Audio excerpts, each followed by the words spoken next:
Welcome to Commander Pop Culture, a place to gather magical information with some laughs, might I add. Hello everyone, welcome. So you want to build Vihann, the Goldwaker. Well, I have a list for you. It's a $100 deck, and I call it the Monopoly Guy. Hey, thanks for the free parking. The goal of the deck is to turn all your treasures into 3/3 assassins and beat people to death with your money. His upper ability is pretty nice because it gives your treasures vigilance and haste. So you could use the treasures the turn you make them if you do it main phase 1 or even earlier. That was something I took in consideration when I was picking and choosing the stuff that makes treasures. I did build a Mr. House deck that was treasure themed not too long ago, and I avoided building it on a budget because I honestly didn't think you could. And this is one of those decks that proved myself wrong. I wanted to see if I can actually build a treasure theme, because normally it's a really popular theme in Commander, and when there's popularity that means things get more expensive. Weirdly enough, I could. The only things I really missed out on in terms of stuff that makes treasures is I missed out on Grim Hireling and I missed out on Smothering Tithe, and the last one I missed out on was Ancient Copper Dragon. You know, of like all the things that make treasures, those are the 3 best, and they do cost a lot of money. I still made an impressive deck on a budget that I'm limiting myself on. So I'm going to take you through this list and hopefully help you build this deck up to something that you want to try. We'll go over the creature package first. It's a 1/4 of 3 mana. Lets you tap it to create a treasure token. You can only do this when a creature has died. There's a lot of turns in Commander, most likely 4 turns with every revolution of table, so something dying is very likely, and it also does a good job at staving off a bunch of aggro with its 4 toughness. Treasure Dredger, you can tap it, pay 1 life to make a treasure. Jan Jansen, the Chaos Crafter. This guy is pretty funny because you can wait to main phase 2 after you go to combat with all your treasures and then sack it because it will be an artifact creature at that point. You get to make 2 more treasures, so not only does it replace itself, you get to, you know, make an additional 1. That's how you should be playing Jan Jansen.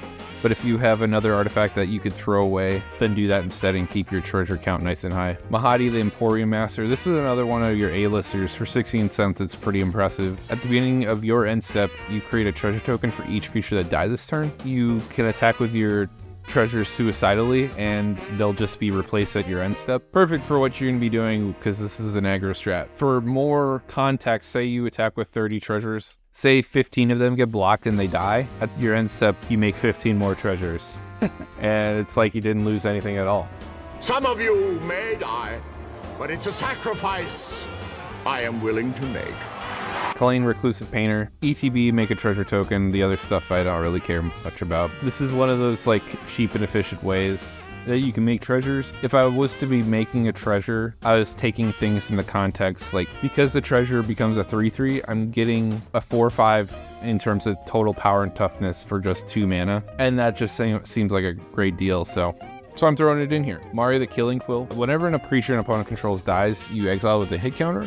And then whenever an assassin, i.e. your treasures, make contact with someone, you get to remove a hit counter from the thing that's in exile, and then that causes you to draw a card and make 2 additional treasures. So it's quite brutal. It also makes the treasures have Death Touch, also very affordable at 36 cents. Orochi, the Soul Reaver. Whenever one or more creatures you control deal damage to a player, you get to create a treasure token and manifest the top of that player's library. No one wants to trade with a token, so I imagine you'll be getting in a bunch. Even after you do the surprise ninjutsu attack, also rip stuff from the top of people's libraries. Gadrak, the Crown Scourge. At the beginning of your end step, you create a treasure token for each non-token creature that died this turn. It's not as effective as Mahadi, but this is nice for being aggressive and making people trade with your tokens, because then in that way you get to replace them. Breaches, the Eager Pillager. On attack with a pirate, you get the 1 of 3 effects. One of them being a treasure, but if you should have extra pirates, you could do other things like get card advantage or make your stuff more evasive by preventing some from blocking. Taste of Karlach. Whenever a trigger of something dying happens, it triggers an additional time. The other sweet clause of this is it makes your tokens have vigilance and lifelink. The vigilance you don't really care about because you already get it from Vihann, but the lifelink is what you really like. Because your treasure tokens revert back to just being treasures on your end step, you need something to gain you a bunch of life so tagging you back is less effective. It makes you not care that you're vulnerable on other people's turns. Olivia, Opulent, Outlaw, whenever an Outlaw, i.e. your treasures, because they turn into assassins, deal damage, you make more treasure tokens. The bottom ability I'd probably rarely do, but it is an option. Charming Scoundrel, another efficient 2-drop that makes a treasure. Angelic Skirmisher, this is in here to fix the polarity of aggro. You will always choose the lifelink clause on combat and then crack people a bunch, get yourself nice and healthy, and then repeat that process. Marionette Master, this is one of your win conditions. Whenever an artifact control is put in the graveyard from battlefield, the opponent loses life equal to Marionette Master's power. I always put the 3 counters on Marionette Master. You'll be draining people for 4. One of your treasure tokens dies. The other nice setup with Vihann is because they get vigilance, you can attack with your treasures and then sack them post-combat whenever you feel like it and drain people to death with Marionette Master, so you could probably cause multiple people to die. Be afraid. Be very afraid. Ruthless Technomancer, you sack a creature and then you make treasures equal that creature's power. Pitiless Plunderer, whatever creature dies, you make a treasure. This is another thing that is functionally similar to Mahadi. Pitiless Plunderer does not care that the creature that died was a token, i.e. your treasures. This allows you to spend your mana like Mahadi. You go to combat, kill a bunch of people, or do a bunch of damage, and then post main phase you could sack your treasures and then play something from your hand that instantly replaced. Lotho, the Corrupt Sheriff. Whenever someone casts their second spell turn, you lose life for a treasure. That happens a lot in Commander. The person who casts the most spells and sees the most cards in Commander usually wins. Casting 2 a turn is pretty easy stipulation to me. Zorn, this lets you make 2 treasures instead of just 1. Professional Facebreaker. On damage to a player, you make a treasure token. You just need to hit multiple players to get the fattest, I guess, combat trigger possible. Cavern Horde Dragon costs the less space than the number of artifacts someone controls, and then it has Flying Trample and Haste. So don't forget that Haste part, because I've seen people play this thing and not attack with it and miss out on the value of getting a bunch of treasures. Pirate's Village lets you discard a card to exchange, draw 2, make 2 treasures. Same with Inspired Tinkering. This lets you see 3 cards, but make 3 treasure tokens. Straya Rich, it's a card that makes you 2 treasures for an investment of 4 mana on 1 card. Hell to Pay, it's removal where excess damage gets turned into treasures. Brass's Bounty, play this main phase in your late game and you'll make a lot of treasures, and you could probably kill someone if you get to go to combat with it. Big Score, draw 2, make 2 treasures at the cost of 4 mana and discarding. Deadly Dispute, if something's about to die, you cast this, draw 2 cards, make a treasure. Unexpected Windfall, discard card, draw 2, make 2 treasure tokens. There are 3 different versions of an Unexpected Windfall, and they work great in this deck.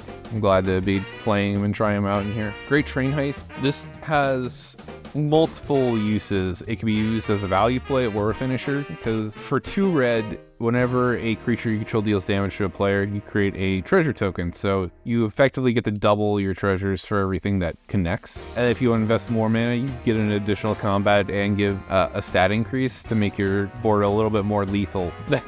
Pretty scary card. I think a lot of people have issue with these, like Gold Pan and Thieves Tools, but on ETB, they're just efficient at making a treasure for just 2 mana. That's why they're in here. Same with Gilded Pinions. The Thieves Tools and the Pinions will make your commander more evasive, I guess, and you can get in for damage with him. Some of your things care about making connection. This will help those creatures be more evasive. Luxurious Automotive. Whenever it attacks, you make a treasure for each thing that created this turn. This will help you double your treasure count. You could just crew this with way beyond 1 power and just make a ton of treasures in your turn. Price Statue makes a treasure on ETB and on put in the graveyard. Horde Hauler deals damage to a player, create a treasure token for each artifact they control. It's like a Cavern Horde Dragon, but on a vehicle. And Crew 3 is perfect because your tokens become 3/3s. Not that hard to accomplish. Shining Impetus, throw this on a big scary thing you don't want coming your way. It becomes goaded, and then whenever it attacks, you make a treasure. Forging the Tyrite Sword makes you a treasure in chapters 1 and 2, and then on the 3rd chapter, you can tutor for an equipment or God of Battle. I'm not running God of Battle, so just get one of your rinky-dink equipments that make treasures. Tempered in Steel, this makes your treasure tokens more lethal because it gives them +2/+2. True Conviction gives your stuff double strike and lifelink, a good finisher and a good protection of getting crackback. Monologue Tax, whenever opponent casts their second spell, we already talked about that with Lotho. You'll be consistently making treasures off this. Spiteful Banditry, on ETB, You deal X damage to each creature. Whenever one or more creatures' opponents control die, you make a treasure. It only happens once a turn. What's nice about this is it's flexible. Like if you have a big board that you don't want to give up, you can 2 mana, not kill anything, and then let combat do its work. Or it acts like a board wipe. Either or, it's great. Revel in Riches, this gives you an alternate win condition. Whenever a creature an opponent controls dies, you make a treasure. At the beginning of your upkeep, if you control 10 or more treasures, you win the game. Since this deck has a ton of cards that just make treasures, that should be easily accomplished. The lands don't offer a whole lot of utility, with the exception of Mines of Moria. It lets you exile stuff from your graveyard to make treasure tokens. Everything else is just in here for fixing. If it comes in tapped, it either can fetch you for any land that you need, or can tap for any color that you need. That brings us to the end. This is a $100 deck if you've forgotten, and it should be affordable for all of you. If you've ever been interested in making a treasure deck and didn't think you could, this is just proof that you can. So if you liked what you saw, subscribe. I'm going to play this deck in the very near future. Everyone take care now. Bye.